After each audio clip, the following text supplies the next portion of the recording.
어린이 기념주일이죠. 어린이 기념주일입니다.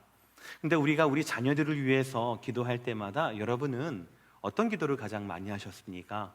저 같은 경우에는 저희 자녀도 마찬가지이고 다른 자녀를 위해서 기도할 때마다 항상 지혜가 충만한 아이가 되게 해달라고, 그런 자녀로 양육하게 해달라고 그렇게 기도를 많이 했더랬어요. 그러면 여러분들 성경과 역사를 통틀어서 가장 지혜로운 사람이 누가 있을까요? 예수 믿는 사람이든 예수를 믿지 않는 사람이든 성경을 아는 사람이든 모르는 사람이든 지혜 하면 딱 떠오르는 어떤 고유 명사 같은 사람이 있지 않습니까? 바로 지혜의 왕 솔로몬이 바로 그 사람입니다. 열왕기상 5장을 보시면 솔로몬은 그의 평생 동안 이와 같은 잠언 3,000장을 남겼다라고 이야기합니다. 그야말로 잠언의 왕이고 지혜의 왕이 되는 것이지요. 열왕기상 3장 10절에서 12절을 보시면 하나님께서 솔로몬에게 어떻게 해서 지혜를 주셨는가, 솔로몬이 어떻게 지혜의 왕이 되었는가를 나타내고 있습니다. 우리 다 함께 3장 10절, 11절, 12절의 말씀 다 함께 읽어보겠습니다. 시작. 솔로몬이 이것을 구하매 그 말씀이 주의 마음에 든지라. 이에 하나님이 그에게 이르시되 내가 이것을 구하도다. 자기를 위하여 장수하기를 구하지 아니하며 부도 구하지 아니하며 자기 원수의 생명을 멸하기도 구하지 아니하고 오직 송사를 듣고 분별하는 지혜를 구하였으니 내가 내 말대로 하여 내게 지혜롭고 총명한 마음을 주노니 내 앞에도 너와 같은 자가 없었거니와 내 뒤에도 너와 같은 자가 일어남이 없으리라. 이 솔로몬도 구하는 것이 있었는데 조금 이따 설명드리겠습니다. 그 구하는 것이 하나님께 마음에 맞았다라는 거예요. 무엇을 구했습니까? 11절을 보시면 이렇게 되어 있습니다. 장수를 구하지도 않고 부를 구하지도 않고 자기 원수의 생명을 멸하기도 구하지 아니하였다라고 되어 있습니다.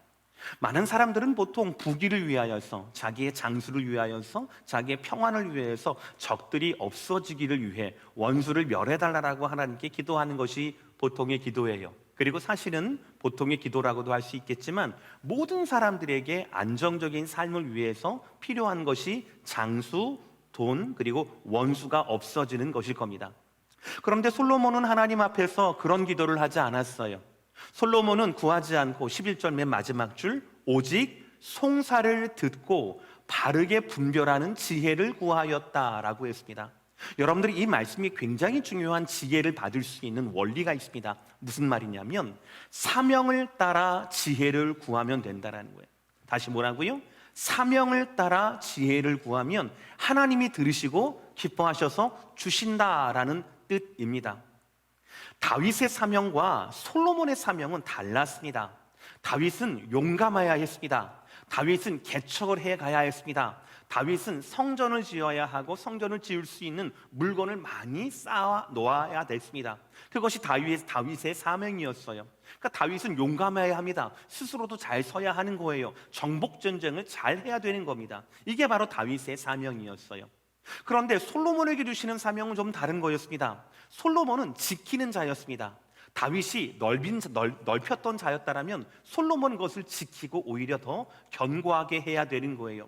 많은 백성들을 판단해야 되는 겁니다. 그들을 판단을 분별하는 지혜가 있어야 되는 겁니다. 지혜를 하지 않으면, 분별하지 않으면, 공평하게 판단하지 않으면 어느새 불만을 가진 세력들이 또다시 일어날지 모르는 그런 뭐라 그럴까요? 그런 좀 언스테이블한 그런 왕권을 가지고 있었다라는 거죠. 그래서 솔로몬은 자기의 이 사명을 위해서 하나님께 기도했던 거예요. 부자가 되기 위해서, 장수하기 위해서, 정말로 대적이 없어져서 내가 평안한 삶을 위해서 구한 것이 아니라 송사를 듣고 분별하는 지혜를 구했다라는 거예요. 그래서 주님께서는 12절에 이렇게 말씀하고 있지 않습니까? 내가 내 말도 하여 너에게 지혜롭고 총명한 마음을 준다라고 말씀하세요. 잘 들으세요. 지혜롭고 총명한 마음을 준다라고 말씀했습니다. 솔로몬이 어느덧 지혜를 깨달은 것이 아니었습니다. 솔로몬이 어릴 때부터 아주 현인에게, 아주 좋은 스승에게 배웠던 것이 아니었습니다. 솔로몬은 자신의 사명을 깨닫게 되고 그 사명에 맞는 기도를 했게 되고 그 사명에 맞는 기도로 말미암아 하나님의 마음에 맞았고 기뻐했고, 그래서 하나님께서 그에게 지혜롭고 총명한 마음을 주셨다라는 거예요. 다 아시다시피 하나님께서는 지혜만 주신 것이 아니라 그가 구하지 않았던 부와 존귀도 그에게 주셨다라는 것은 우리가 다 알고 있습니다. 그러나 그 이전에 지혜의 왕 솔로몬은 그 지혜를 하나님께 받은 자였다라는 사실이에요.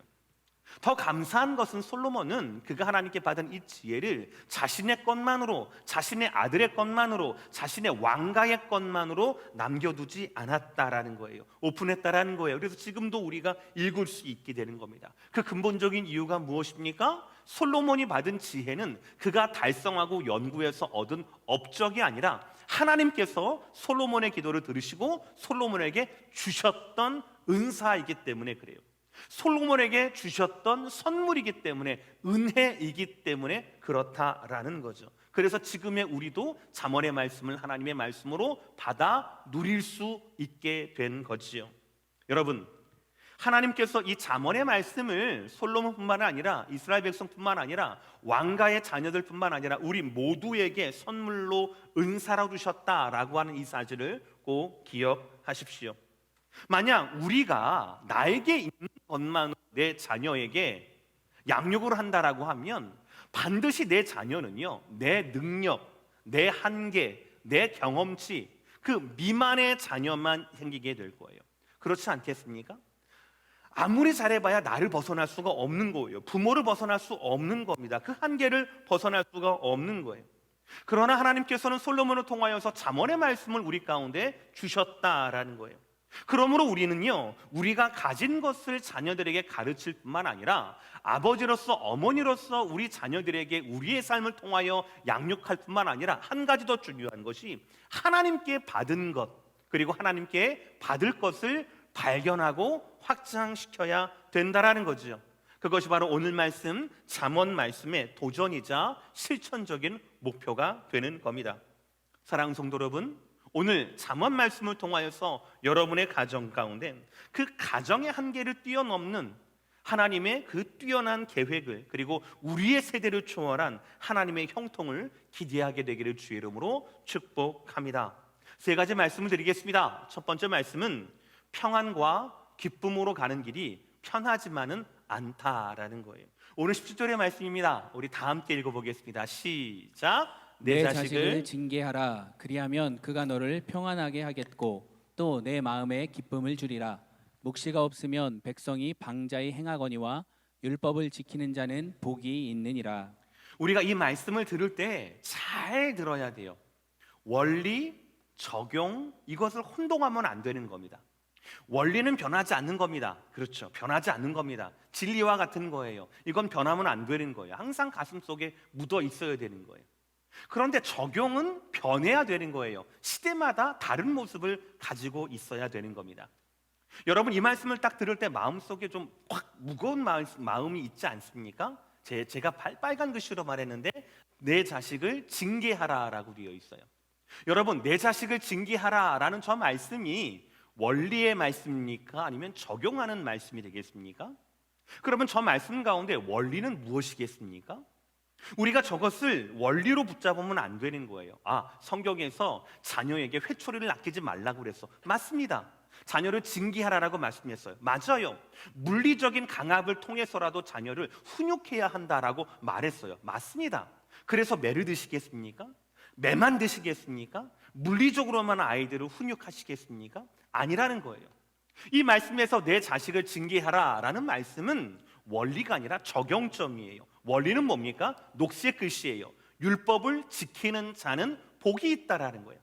하나님의 말씀과 하나님의 율법을 지키는 자는 복이 있다라는 거예요. 이 원리를 지키기 위해서, 이 원리를 행하기 위해서 내 자녀를 징계해야 한다라는 것이 바로 적용이라는 거예요.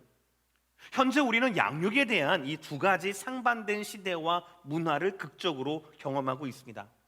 하나는 전통적인 양육 방식이에요. 특히 아버지의 역할이 중요합니다. 과거에 그랬어요. 자녀들을 대할 때 혹독하고 엄격하게 대했습니다. 아이들은 항상 입 다물고 아버지의 말에, 가부장적인 아버지의 말에 항상 복종해야 한다라는 관념이었어. 이것은 동서양을 물론하거니와 그걸 초월해서 정통적인 방식이 바로 양육 방식이 이런 방식이었습니다. 근데 현대적인 방식은 전혀 다릅니다. 이 전통적인 방식의 반동으로 인해서 생겨나는지는 모르겠지만 현대적인 양육 방식은 아빠 같은 아빠가 아니라 친구 같은 아빠를 표방합니다.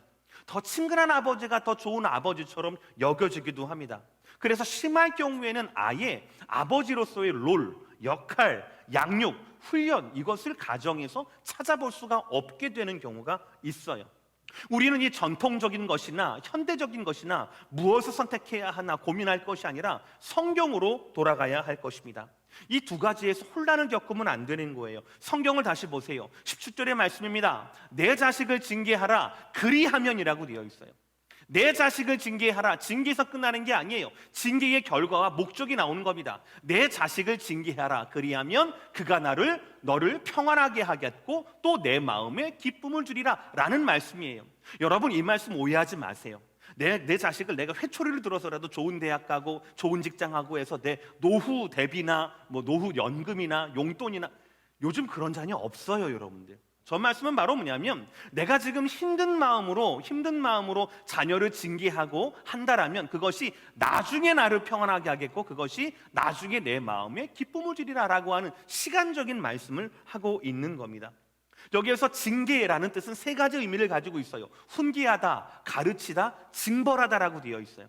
분명 저 징계하다라는 말 가운데는 물리적인 면도 포함이 됩니다. 징벌을 말하는 거예요. 그런데 이 징벌이라고 하는 것은 세 가지 뜻 중에서 한 가지예요. 훈계하고 가르치고 징벌하는 겁니다. 목적이 더 중요한 거예요. 그런데 그 결과가 있습니다. 그리하면 그가 나를 평안하게 하겠고 또 내 마음에 기쁨을 주겠다라는 겁니다. 저기서 말하는 평안함이라는 건 바로 뭐냐면 편히 쉰다라는 뜻이고요. 기쁨을 준다라는 바로 뭐냐면 내가 산의 진미로 진수성찬을 받는다라는 뜻이 있습니다. 즉 당장의 아픈 마음으로 자녀를 징계하는 것이 결국에는 나중에 나를 평안하게 쉬게 하는, 나에게 진수성찬을 먹게 하는 그런 노년을 보장한다라는 뜻입니다. 당장은 자녀를 징계하는 것이 굉장히 어려워요. 힘듭니다. 세상 어느 부모가 자녀를 즐겁게 징계하겠습니까? 그러나 성경은 그래야 한다라고 얘기해요. 왜입니까? 나를 위해서가 아니라 그 아이를 위해서라는 거예요. 그 아이가 훈련의 필요가 있는 존재이기 때문에 그렇다라는 거죠. 전도서 7장 20절을 보시면 이렇게 되어 있습니다. 제가 있습니다. 선을 행하고 전혀 죄를 범하지 아니하는 의인은 세상에 없기 때문이로다 라는 거예요. 의인은 세상에 없습니다. 세상에는 악인밖에 없어요. 다 죄인입니다. 그러므로 아무리 착하고 선해 보인다 하더라도 그러므로 우리 자녀들에게는 훈계와 징계의 과정이 필요하다라는 거예요. 이거를 인정해야 되는 거예요. 근데 여러분, 이 사실을 우리가 받아들일 때 굉장히 중요한 점이 있어요. 이 훈계와 징계에는 분명한 기준이 있어야 된다는 거예요. 이런 면에서 무조건적인 전통적인 혹은 무조건적인 체벌을 위주로 한 그런 양육은 설 자리가 없는 거예요. 우리 자녀들이 잘 압니다. 부모가 기준을 가지고 징벌을 하는 건지 아니면 기분대로 징벌하는 건지 우리의 자녀가 잘 알아요. 그래서 기준이 아니라 기분에 따라 하는 징계라면 그것이 자녀에게는 씻을 수 없는 상처가 되는 거죠. 그래서 자녀 양육의 원리가 중요한 겁니다. 아까 전에 파란 글씨 29장 18절의 말씀이었거든요. 다 함께 읽어보겠습니다. 시작. 묵시가 없으면 백성이 방자히 행하거니와 율법을 지키는 자는 복이 있느니라. 아멘. 저기서 방자히 행한다라는 것을 레위기 말씀을 보면 머리를 풀고 제멋대로 움직이고 한다라는 거예요. 이거는 자유가 아니에요. 이거는 방종이에요. 즉 비전이 없으면, 하나님의 묵시가 없으면 그 백성은, 그 자녀는 망하게 된다라는 거예요. 망하게 된다라는 겁니다. 그러므로 여러분, 우리 가운데 기준이 있어야 합니다. 부모의 기준이 아니에요. 하나님의 묵시와 하나님의 율법, 하나님의 이 말씀이 자녀 양육의 기준이 되어야 한다라는 거예요. 변치 않는 기준이 되어야 한다라는 거예요. 그리고 내 자녀가 하나님의 율법을 지키려면 그 부모와 선생이 그 율법을 가르쳐야 합니다. 자녀에게 순종을 요구하려면 먼저 부모에게는 의무가 있게 되는 거예요. 쉽지 않습니다. 편하지 않아요. 자녀의 순종과 부모의 평안으로 가는 것이 결국 쉽지가 않습니다. 그러나 우리는 반드시 그 길을 가야 합니다. 왜인 줄 아십니까? 양육의 대상이 바로 우리의 자녀들이기 때문에 그래요. 우리의 자격 때문에, 우리의 능력 때문에 양육을 해야 하는 것이 아니라 잘 배운 사람이 정말로 잘 사는 사람이 양육을 잘하는 것이 아니라 그 대상이, 그 양육의 대상이 내 자녀이기 때문에 양육을 포기할 수 없다라는 거죠. 여기서 말씀은 우리에게 두 번째를 말씀하고 있어요. 바로 종과 자녀는 다르다라는 거예요. 종과 자녀는 분명히 다르다라는 겁니다. 여러분, 양육의 길이 쉽지 않다고, 편하지 않다라고 포기할 수 없습니다. 왜냐하면 이것은 부모에게 숙제이지만 또 다른 반면은 특권이기 때문에 그렇습니다. 우리 이민 1세대는 자녀를 위해 전부를 희생한 세대입니다. 자녀를 위해서라면 지금도 물불을 가리지 않습니다. 스스로의 만족이나 행복보다는 자녀에게 더 나은 삶의 기회를, 교육의 여건을 주기 위해 이민을 결정하게 되고 결단하게 된 것이 우리 1세대들의 대부분의 사연들입니다. 부모는 자식을 위해서 헌신하고 희생합니다. 바로 이것이 부모됨이지요. 그래서 양육이라고 하는 것은 그 부모에게 쉽지 않은 숙제이지만 동시에 부모만 가질 수 있는 특권이라는 겁니다. 사랑하는 성도 여러분, 종과 자녀는 분명히 다릅니다. 종은요, 상관의 명령을 부담스러워해요. 그 명령을 이해하려고 듣지 않습니다. 어렵다라고 귀찮은 일로만 치부해요. 그러나 자녀는 다릅니다. 자녀는요, 철이 든 자녀라면 부모의 명령을 이해하려고 합니다. 더 잘하려고 하죠. 인정받으려고 합니다. 이것이 큰 차이예요. 자녀이니까 그 어렵고 복잡하고 쉽지 않은 양육을 무릅쓰고 우리가 해가야 된다라는 거죠. 게다가 오늘 말씀 17절의 약속대로 이 자녀 양육은요, 나중에 우리에게 평안과 그 마음에 기쁨을 주신다라는 거예요. 바로 이것이 가정을 향한 하나님의 형통이라는 거죠. 그러니 여러분, 끝까지 이 양육의 특권을 포기하지 않기를 주의 이름으로 축복합니다. 힘든 길이어도 갈만한 가치가 있는 길이다라고 오늘 말씀은 밝히고 있어요. 그러나 여러분, 오늘 말씀을, 오늘 특히 잠언의 말씀을 어떻게 하면 우리 아이의 문제를 해결할 수 있을까? 어떻게 하면 우리 아이를 말 잘 듣는 아이로 바꿀 수 있을까로 보지 마세요.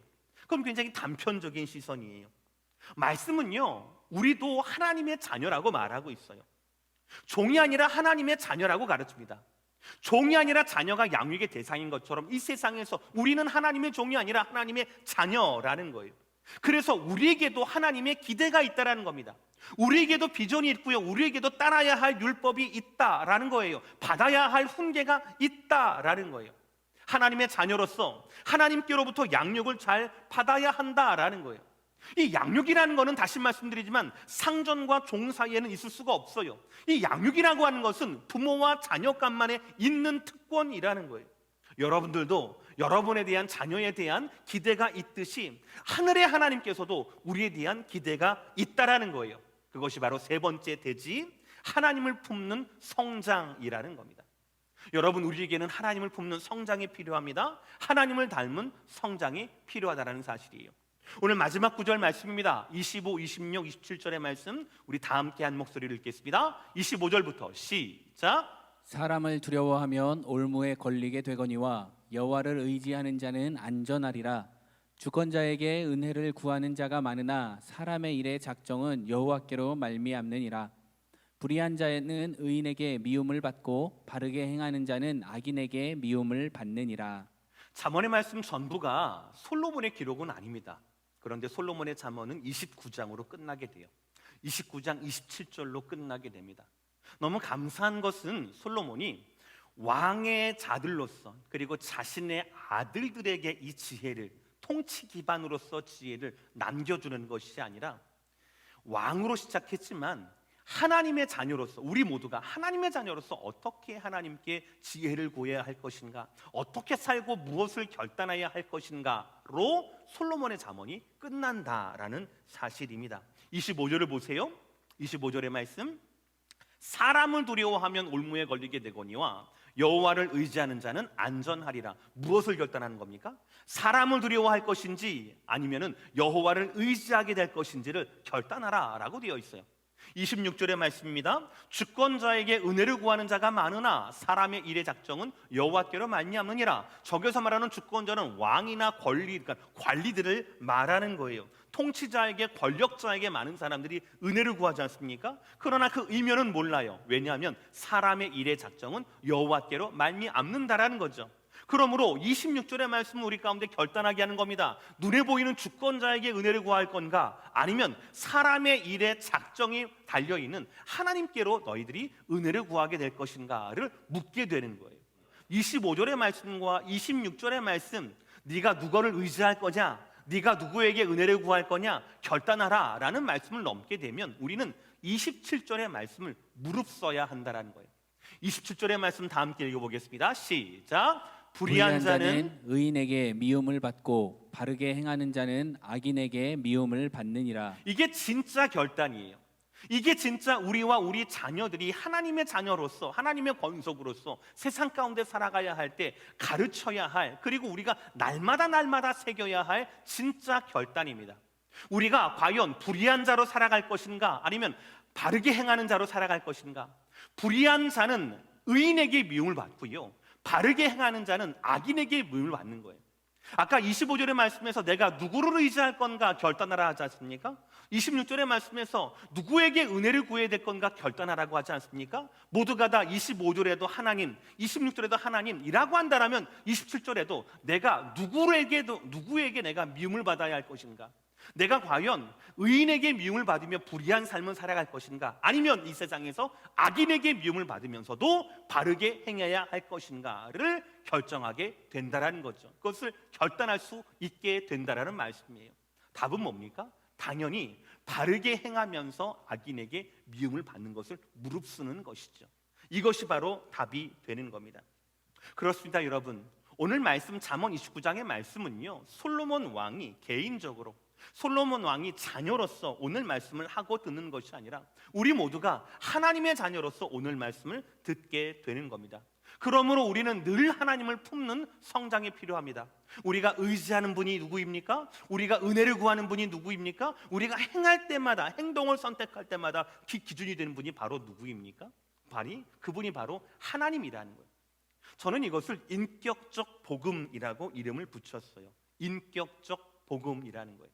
내가 지금 누구를 의지하고 누구에게 은혜를 구하며 그리고 누구에게 내 행동의 기준을 삼아야 할 것인지, 순간이 아니라 그야말로 늘 복음을 품고 말씀을 품고 결단을 내리는 인격적 복음 말입니다. 사실 저와 여러분에게는요, 솔로몬보다 더 큰 위대한 지혜가 필요합니다. 왜냐하면 솔로몬은 이런 지혜를 가지고 있었음에도 불구하고 그의 삶에서 실패했기 때문에 그래요. 아버지 다윗으로부터 받았던 언약을 솔로몬은 지키지 못합니다. 왕으로서 솔로몬은, 위인전으로서 솔로몬은, 백화사전에서 솔로몬은 찬란한 업적을 남겼을지는 모르겠으나 신앙적으로 예배자로서 하나님의 자녀로서는 그렇지 못했습니다. 솔로몬의 아들 때 르호보암은 남유다와 북이스라엘로 나뉘어졌어요. 1000명이 넘는 처와 첩들을 거느리면서 그들을 통해 수많은 우상들이 그의 나라로 유입이 되고 말았습니다. 성경은 이것을 정확히 지적합니다.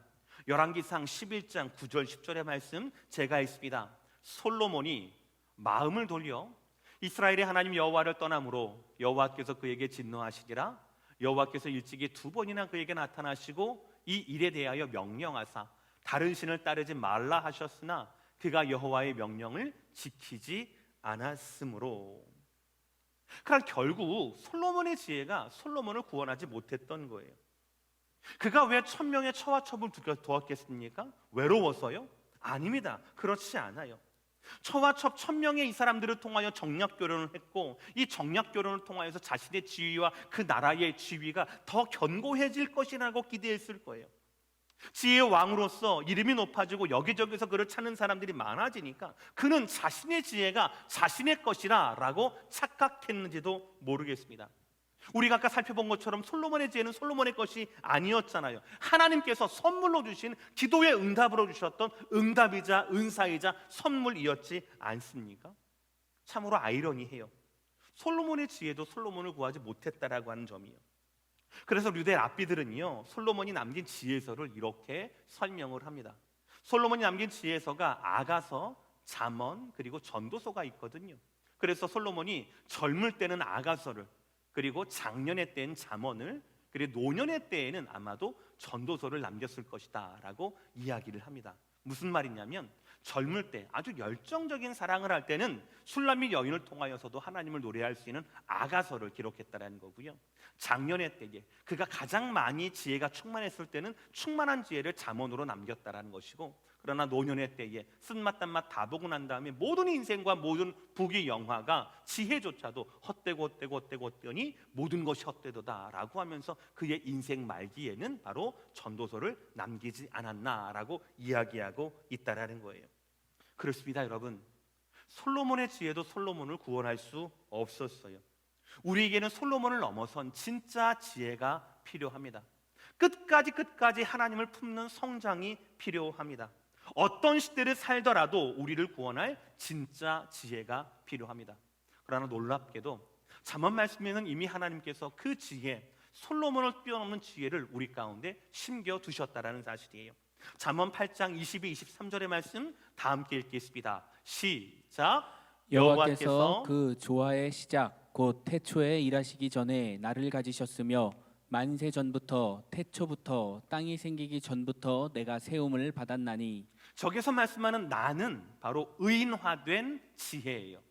지혜이긴 지혜인데 그 지혜가 사람처럼 의인화가 된 거예요. 그런데 그 지혜가 솔로몬 때 있는 게 아니라 만세 전부터 태초부터 땅이 생기기 전부터 지혜가 세움을 받았다라고 되어 있습니다. 그분이 누구입니까? 바로 인격적 복음, 완전한 복음인 예수 그리스도를 말하는 거예요. 이 예수 그리스도 안에 모든 지혜, 모든 지식에 모든 보화가 있다라는 거지요. 사랑하는 성도 여러분, 우리에게는 진짜 지혜가 필요합니다. 내가 성공의 수단이나 도구로 삼는 지혜나 지식이 아니라 솔로몬처럼 나라가 안정이 되면 다른 생각하게 되는 그런 지혜가 아니라 인격적인 지혜가 필요한 거예요. 늘 의지할 수 있고 늘 은혜를 구할 수 있으며 모든 행동마다 물어볼 수 있는 내 옆에 계시면서 나와 함께 거하시는 인격적인 지혜, 복음이 필요하다라는 거예요. 그리고 하나님은 그 인격적인 지혜를 이미 우리 가운데 십자가로 말미암아 주셨어요. 그분이 바로 예수 그리스도이십니다. 골로새서 2장 3절의 말씀 다 함께 시작. 그 안에는 지혜와 지식의 모든 보화가 감추어져 있느니라. 아멘. 오늘 말씀을 마무리하겠습니다. 많은 분들이 자녀 양육을 농사에 비유를 해요. 맞는 것 같습니다. 근데 말씀을 보면 추수에 비하면, 추수의 풍요로운 기쁨에 비하면 씨를 뿌리는 그 수고는요 너무나 큰 고통이에요. 그러나 원리는 같습니다. 시편 126편 5절에서 6절의 말씀 여러분 눈으로 따라오세요. 눈물을 흘리며 씨를 뿌리는 자는 기쁨으로 거두리로다. 울며 씨를 뿌리러 나가는 자는 다 함께 시작. 반드시 기쁨으로 그 곡식단을 가지고 돌아오리로다라는 거예요. 당장의 풍요보다, 내 삶의 풍요보다 다음 세대, 미래의 형통이 훨씬 더 낫습니다. 사랑하는 성도 여러분, 오늘 말씀해 주시는 기쁨으로 거두리로다, 반드시 기쁨으로 그 단을 가지고 돌아오리로다라는 이 말씀이 내 영혼뿐만 아니라 우리의 가정에서 우리 다음 세대인 자녀에게서도 그대로 적용될 수 있는 저와 여러분 되시기를 주의 이름으로 축복합니다.